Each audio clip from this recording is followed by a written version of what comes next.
2017 жылды Кыргыз бизнес Евразиялык экономикалык союздун алкагындагы жаңы тоскоолдуктар менен баштоодо. Жаңы жылдын алдында казак тарап эт сүт азыктары баштаган карантинге кабылган айыл чарба продукцияларын эми Казакстандын аймагы аркылуу бир гана темир жол менен алып өтүүгө болот деп жаңы шартын белгилеп койду. ЕСтен бир катар жаңы шарттар болсо жыл ичинде ишке кирип, ага ылайыкташа албаган ишкер субъектлер ишин токтотууга аргасыз болот.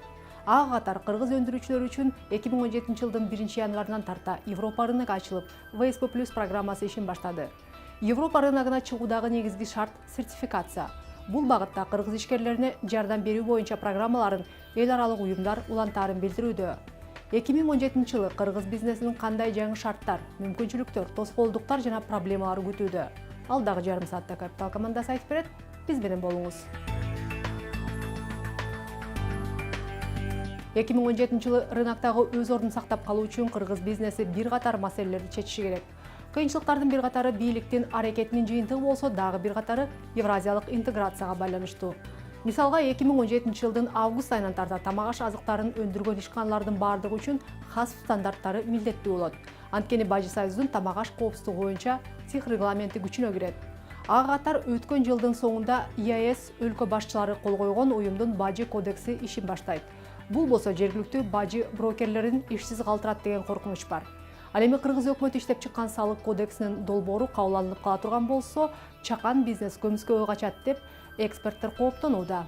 Азыр бизнес коомчулуктун кызуу талкуусунда жаңы салык кодексинин долбоору. Аны экономика министрлиги иштеп чыгып, коомдук талкууга өткөн жылдын соңунда алып чыккан. Кызыктар тараптардын талкуусуна болгону бир ай убакыт берилди. Ишкер чөйрөнүн өкүлдөрү сунушталып жаткан салык кодекси чакан бизнести көмүскөгө түртөөрүн айтып, экономиканы өнүктүрүүгө шарт түзө турган жаңы салык кодексинин долбоорун чогуу иштеп чыгууну сунуштоодо. К сожалению, в новой редакции налогового кодекса значительно усложняются административные барьеры по патентам и отменяется некоторые... Тилекке каршы жаңы салык кодексинин долбоорунда патенттер боюнча административдик барьерлер татаалдашып, айрым соода патенттери жокко чыгарылууда. Бул чекене соода тармагындагы көп сандаган кишилерге залакасын тийгизет. Мисалга Дордой, Мадина, Кара Суу сыяктуу ири базардагы челноктор. Өз кезинде патент системасы административдик тоскоолдуктарды кыскартып, калктын өзүн-өзү иш менен камсыздоосуна шарт түзүү максатында киргизилген. Эгер документ азыркы калыбында кабыл алына турган болсо, бюрократиялык тоскоолдуктар ого бетер көбөйөт. Много формальностей, да, и это, конечно, в общем-то, я считаю, в определенных случаях приведет к тому, что люди просто-напросто ускользнут, скажем. Көп формалдуулуктар бар. Менимче бул көптөрдү көмүскөгө түртөт. Анткени бул талаптарды аткаруу чакан ишкерлер үчүн оңойго турбайт, айрыкча аймактарда. Доехать, да, не в каждом же селе там или не в каждом маленьком городе у нас есть отделение налоговой. Азыркы салык отчету ансыз эле жеңил эмес. Айрыкча иш билги бухгалтерлер тартыш болгон аймактык ишкерлер үчүн кыйын. Принято решение, так сказать, переложить на всех, включая малый бизнес, да, вот предоставление вот этой развернутой некой финансовой информации.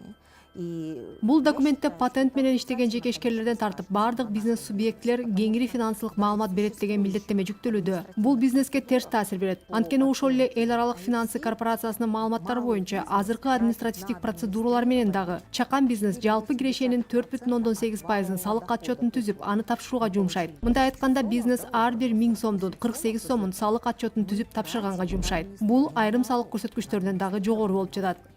2016 жыл айыл чарба продукцияларынын айрым түрлөрүн экспорттаган ишкерлер үчүн сюрприз менен жыйынтыкталды. 31 декабрь күнү Казакстандын айыл чарба министрлиги мындан ары карантинге түшкөн продукцияларды Казакстандын аймагынан бир гана темир жол аркылуу алып өтүүгө болот деп электрондук кат жөнөткөн. Товарды темир жол менен ташуу кыргыз ишкерлери үчүн чыгымдуу. Биздин логистика жагынан көп мындай альтернативабыз болбогонун көрсөтүп атты. Биз баягы эски Совет Союзунан калган темир жол менен Казакстан, Россияга байланыш жүрүп, бүт эле чыга турган эмес ошол жактан болуп калганда көп товарларыбыздынчы. Ошондуктан бул жөнүндө жалгыз эле темир жол жөнүндө эмес, автоунаалардын, автожолдор боюнча дагы биз өзүбүзгө мындай альтернатива кылышыбыз керек да. Анын үстүнө бат бузуучу тамак ашты темир жол менен жеткирүү пайдасыз. Кыргыз бийликтери болсо казак тараптан расмий билдирүүнү күтүп жатканын айтып, азырынча ишкерлерге жаңы шартка баш ийүүнү кеңеш берүүдө. Кагаздын ичин окуп көрсөңүз, эми биякта мындай деп жазган жок да, бул позиция же бул товарды киргизе албайсың деген жок. Бүткүл товарды эле жазып коюптур. Карантинный продукция болгон, бүткүл товар деп койгон. Эми анысы ким кайсынысы кирет, кайсынысы кирбейт, кайсынысын апарса болот, кайсын апарбаса болбойт деген нерсе да жок да. Ветеринар жана фитосанитарный мекеме айтып атат, биз силерге тиги сертификаттарды, фитосанитарный сертификаттарды бере беребиз. бирок тияктан кыйынчылыктар болушу биз ага жооп бербейбиз деп атат да. Бул жаңычылдыкты кыргыз бизнеси ЕСтин алкагындагы соода согуштардын уландысы деп сыпаттоодо. Жана бийлик бир гана транзиттик маршрут боюнча альтернативаны эмес, альтернативдик рыноктарды дагы издеши керек дейт. Анын үстүнө 2017 жылдын 1-январынан тарта 6000 аталыштагы товарларды Европалык Союз рыногуна бажы төлөмсүз киргизүүгө шарт түзгөн ВСП+ программасы иштей баштады. Европалык колдонуучулардын ишениминен тайбоо үчүн алгачкы экспорттола турган товарлар жогорку сапатта болушу керек. Жана бул мүмкүнчүлүктү эртерээк колдонуп баштоо зарыл. Негизги маселе болсо сертификация. 7 жылдын ичинде карайт, 3 жыл 4 жылдын ичинде карайт. 3 жыл 4 жылдын ичинде биз ошол жака товар алып сатпасак айтат да, силер муну колдонбойт экенсиңер, анда силерге кереги жок, муну жоюп салайлык деген деле ичинде жазып жүрөт ошондой, силер колдонбосоңор муну биз жөө алабыз деген нерсе бар да. Ошондуктан ошого карата иш алып барышыбыз керек. Мен айта турганым эми тиги Европага тиги бүгүн эле бара калып товар алып баралы деген жокмун. Бирок ошо товарды алып барганыбызда биз балким кеч кирербиз, 1 жыл кеч кирербиз, 2 жыл кеч кирербиз. Бирок ошого ошол жактардын талабына жараша ошол сапаттагы товарды алып барсак, анда биз аяққа көпкө чейин иштеп, ошол жакта көпкө чейин берип иш кыла алабыз деген ойдомун да. 2017 жылдын 12 февралында Кыргызстандын ЕСтин шарттарына адаптация болуш үчүн берилген өткөл мезгил аяктайт. Демек туура 1 айдан кийин Бажы Союздун Бажы кодекси ишин баштайт. Жаңы нормага ылайык чек ара брокерлери Евразиялык экономикалык союздун аймагында өз ишмердүүлүгүн жүргүзүү үчүн 1 миллион евро өлчөмүндө депозити болушу керек. Депозитти камсыздоо шарттары улуттук мыйзамдар менен аныкталат. Кыргыз парламентине бул боюнча мыйзам жаңы эле жөнөтүлдү. Обеспечить деятельность не живыми деньгами, не гарантией банков, которые непосильны для бизнеса Кыргызстана, потому что в данной сфере у нас работают в основном представители малого и среднего бизнеса. Бул тармакта жалаң гана чакан ишканалар иштейт. Андыктан биз бул депозитти таза акча же банктардын камсыздандыруусу менен камсыздай албайбыз. Мыйзамда жылдык обороту 30 миллион сомдон ашкан ишканалар ири ишкана болуп эсептелет деп көрсөтүлгөн. Эгер 1 миллион евролук депозитти камсыздасак, бул 74 миллион сом болуп жатат. Демек биз ири компания болуп калып жатпайбызбы?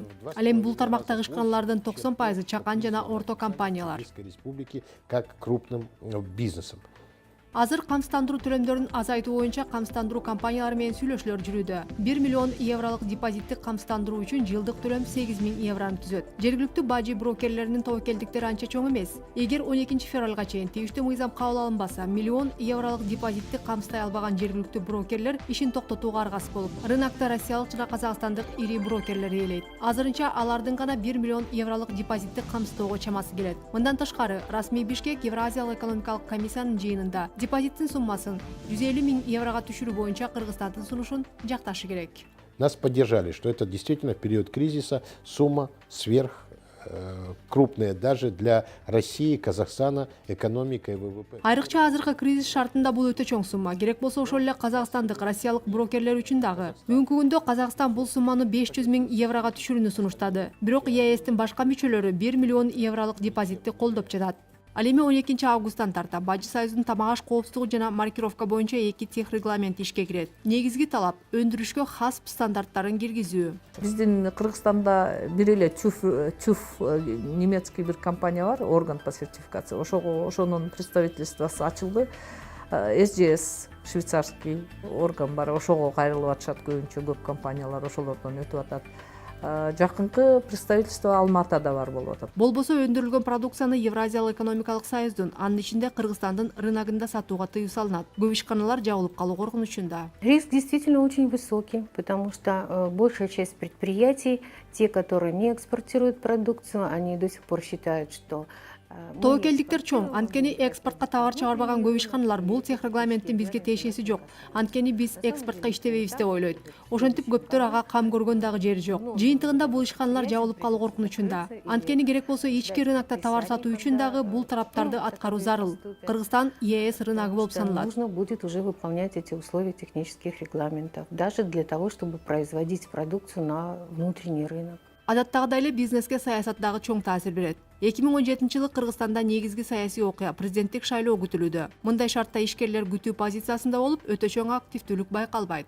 Я думаю, что никакие сейчас крупные движения со стороны бизнеса, то есть крупные вложения или там открытие новых направлений в бизнесе. Менимче, бул жылы бизнесте өтө чоң аракеттер болбойт. Жаңы багыттарга инвестиция жасоо, деги эле сырттан инвестиция тартып келүү анча активдүү болбойт. Анткени бизнес бул жылы күтүү режиминде болуп, ишкерлер саясий режим кандай шартта алмашып, ким кирерин күтөт. Андыктан бул жылы деле өткөн жылдагыдай эле бизнес жай кыймылда болот.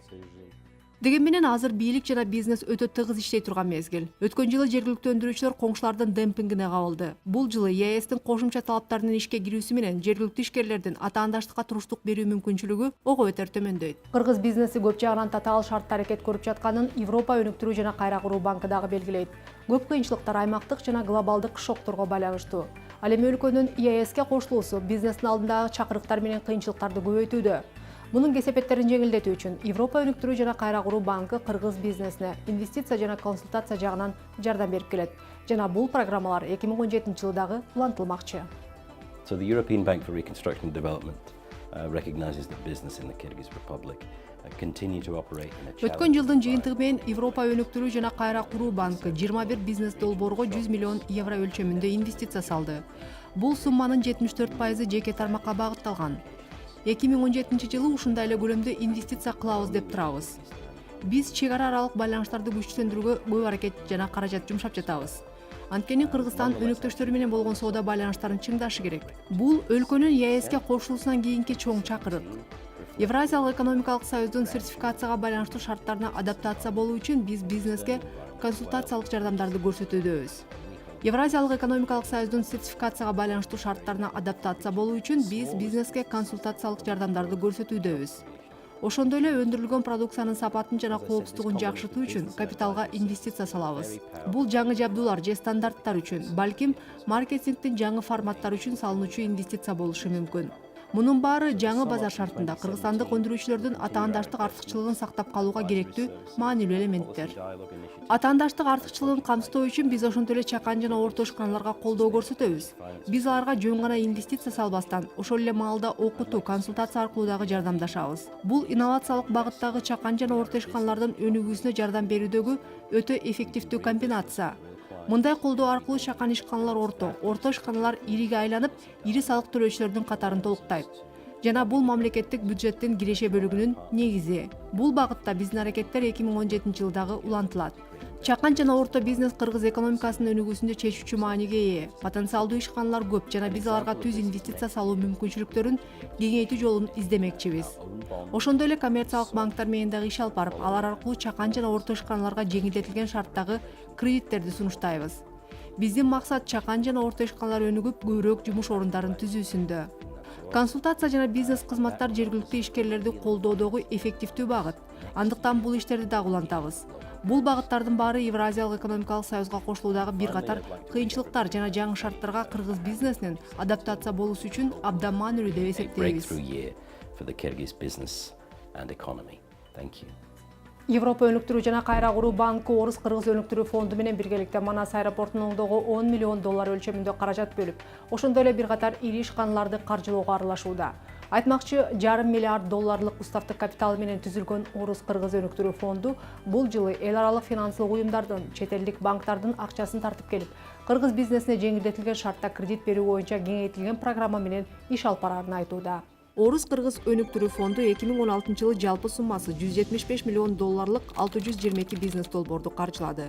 Мунун ичинен фонд өзү $93 миллион каражатты 4% үстөк менен таратса, калган $82 миллион каражаттарды иштетүү фонд менен келишим түзгөн 10 коммерциялык банк аркылуу жүргүзүлдү.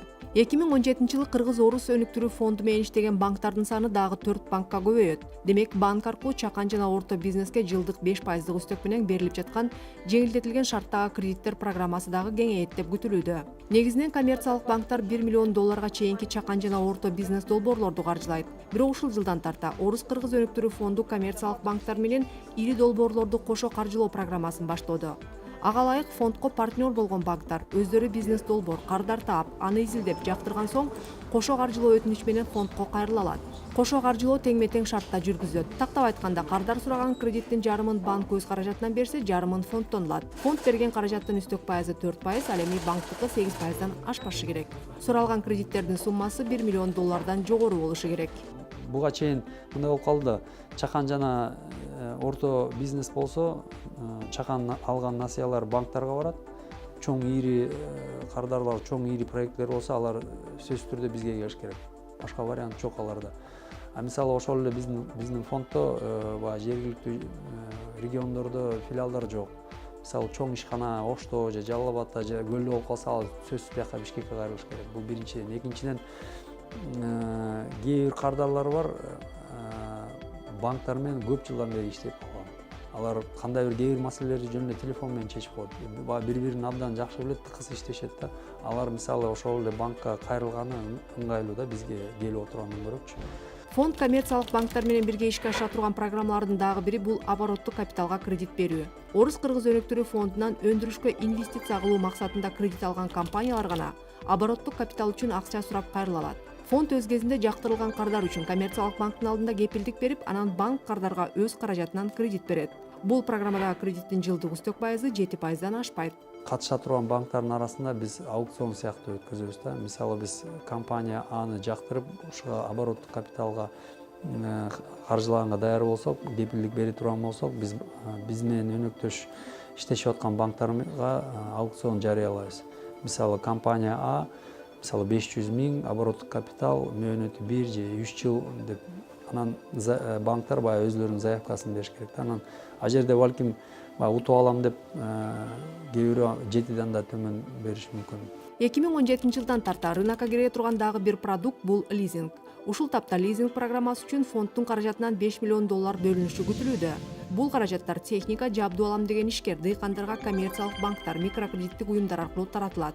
Мөөнөтү 5 жыл, жылдык үстөгү болсо 12%. Ал эми лизинг ала турган кардар техниканын баасынын 15%-ын өз чөнтөгүнөн чыгарышы керек. Дагы 15%-на үй, кашар, жер же мал түрүндө кошумча күрөө коет. Калган суммага алынып жаткан жабдуунун өзү күрөө болот. Ал эми кардардын өздүк салымы 30%-дан кем болбосо, анда кошумча күрөө талап кылынбайт.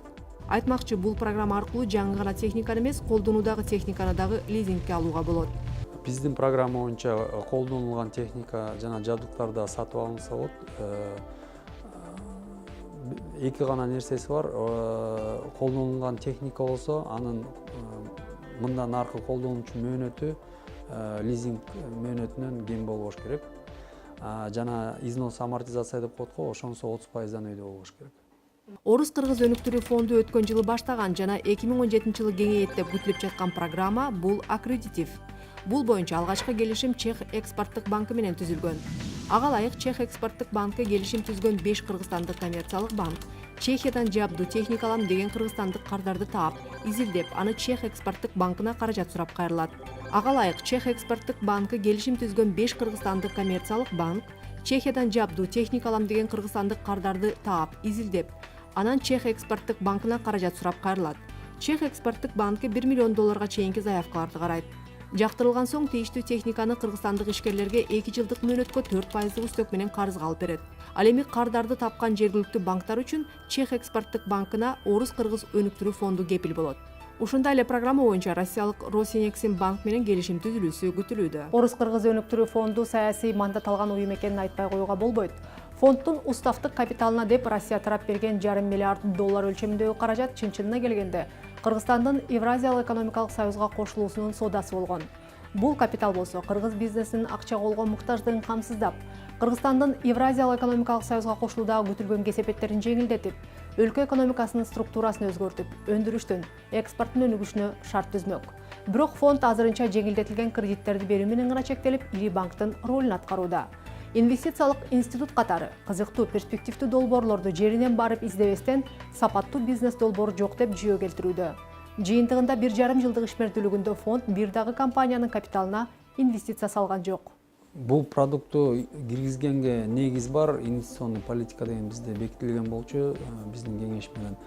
Бирок баягы сиз менен өткөн жолу сүйлөшкөндө биз жылдын аягына чейин жок дегенде 2-3 долбоор ишке ашырабыз деген пландар бар болчу, бирок тилекке каршы болбой калды. Себеп дегенде долбоорлордун өзү жок болуп атат да. Мындай жакшы сапаттуу биз да ишенет турган компания, ишеничтүү компаниялар, ишеничтүү мындай жакшы долбоорлор чыкпай атат.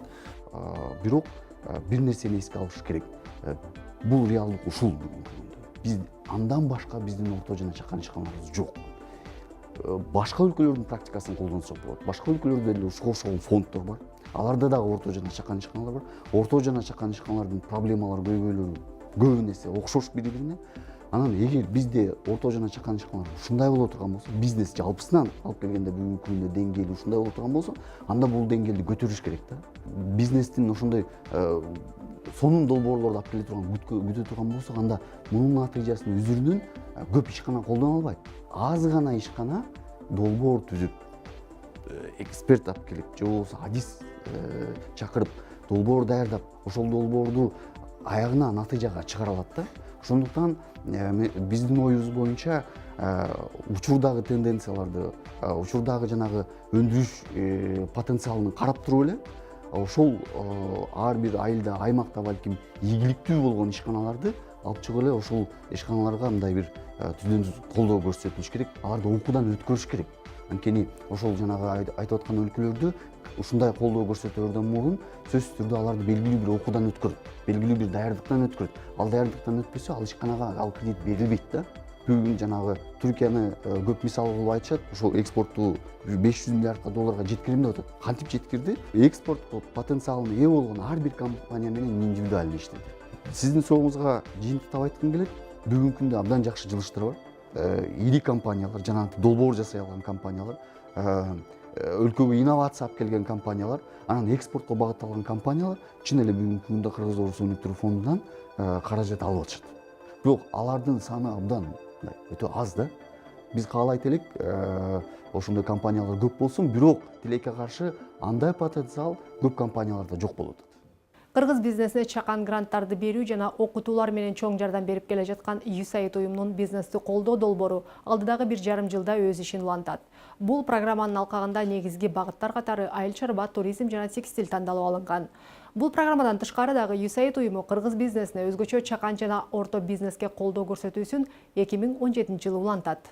So for example, this last year, Мисалы өткөн жылы биздин кийим тигүү жаатындагы долбоорлорубуз бир катар ишканалардын өндүрүмүн кеңейтүүгө жардам берип, бул компаниялардын жалпы экспортунун көлөмүн 300 000 АКШ долларынан ашырды. 2017 жылы болсо биз алардын өндүрүү процесстерин өнүктүрүүнү улантып, жаңы сатып алуучуларды таап, жаңы рынокторго жол ачып, алардын продукцияларын сатып алуучулардын сапат стандарттарына туура келишине көмөк көрсөтмөкчүбүз. Туризм жаатында дагы USAID Кыргызстанды кызыктуу туристтик жай катары жайылтуу үчүн конок үйлөр жана туроператорлор менен иштешүүсүн улантат. Өткөн жылы биз бир катар конок үйлөрүнө тейлөөнү жана маркетинг техникасын өнүктүрүүгө жардам бердик. Жыйынтыгында алардын соодасы өсүп, ал жака келип токтогон коноктордун саны 2 эсе көбөйдү.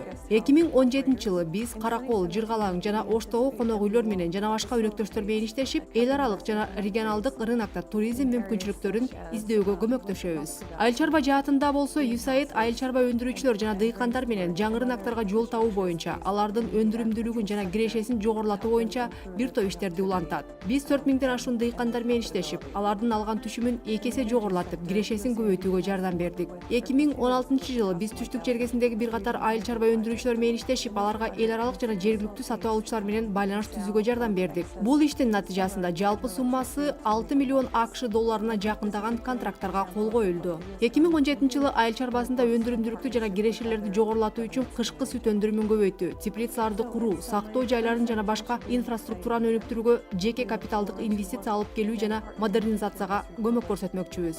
Жалпысынан 2016 жыл өтө кызыктуу жыл болот деп турабыз. Биз ар бир кыргызстандыктын жашоо деңгээлин жогорулатуу үчүн бизнести жана сооданы өөрчүтүп, кирешелерди жана жаңы жумуш жайларды көбөйтүү үчүн кыргыз өкмөтү менен дагы өнөктөштүктү улантабыз.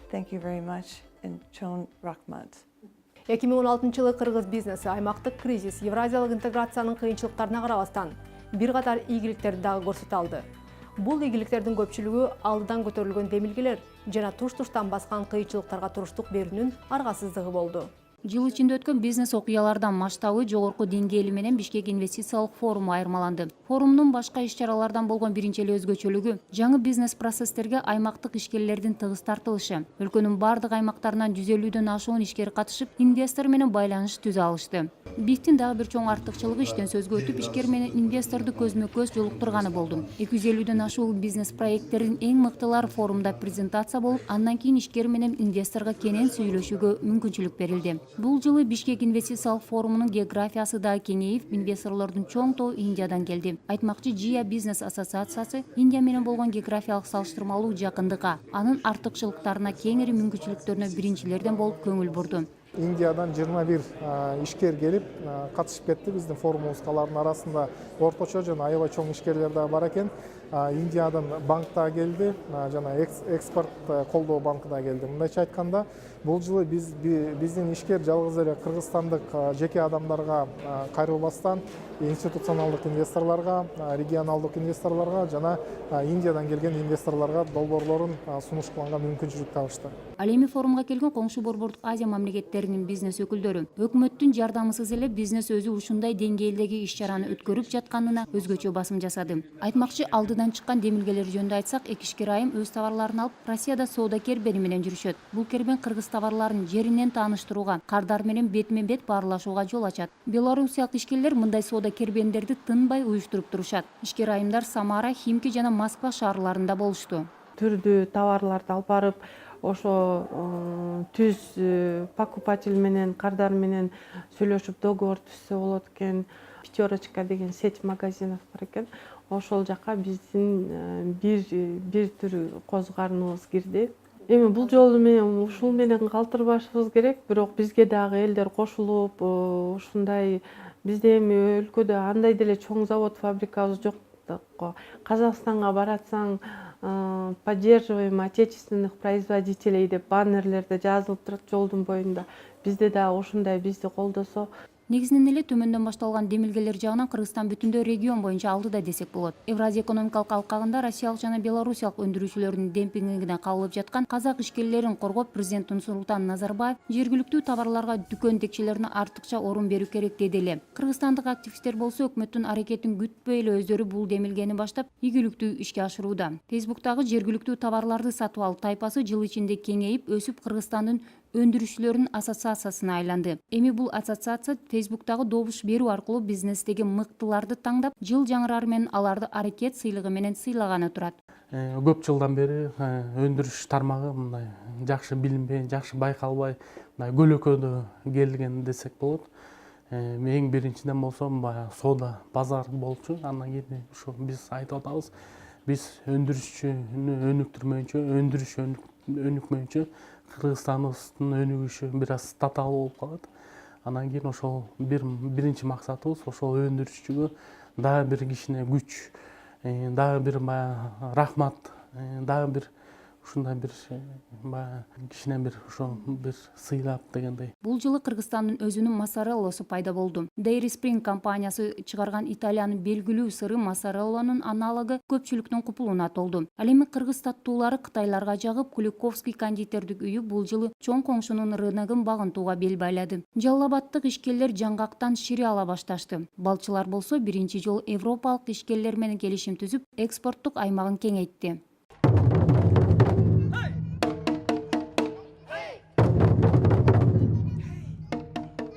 Шаардын көнүмүш турмушуна жаңы дем берген Ололо арт студиясы ага улай Ололо хаус пайда болду. Жарым жылдан ашыраак убакыт ичинде ололочулар көчө музыка маданиятын Эркиндик бульварында жайылтып, классикалык музыка сүйүүчүлөрдү ачык асман алдында чогултуп, китеп кино сүйүүчүлөр клубун түзүп, Айтор жаңы жашоо образын калыптандырып келе жатат. Мы пытаемся построить такую среду, в которой бы было много-много мероприятий, и люди приходили по мероприятиям на мероприятия по интересу. Это может быть спорт и здоровье, это может быть искусство, это может быть наука, это может быть интерес к виниловым пластинкам. Это может быть интерес к каким-то юридическим аспектам, потому что у нас есть Legal Monday, мероприятие, где уличное право. Это может быть, что вы пытаетесь создать свой бизнес и хотите оказаться в среде, где другие люди тоже создают бизнес, и можно послушать опытных бизнесменов о том, как они создавали бизнес, и не повторять каких-то ошибок. И да, это была очень большая часть причины, почему мы создавали Ололо, и сейчас у нас почти каждый день есть хотя бы один ивент. А цель, чтобы было 2 ивента в день, разных. Вот наш новый инструмент, наша гордость. Мы доросли до 3-го уже инструмента. Это Петров. Кстати, как вы сейчас играете уже? Я же перестал заниматься, но сейчас возобновляю. Сейчас Вика выйдет из декрета у нас, я возобновлю. Буду играть. Бул өткөн аптанын экономикалык обзору болду. Капиталдын орусча чыгарылышы менен кесиптешим Айсулу Секимбаева 3-күнү ушул эле маалда тааныштырат. Өткөрүп жибербеңиз. Ишиңизге ийгилик.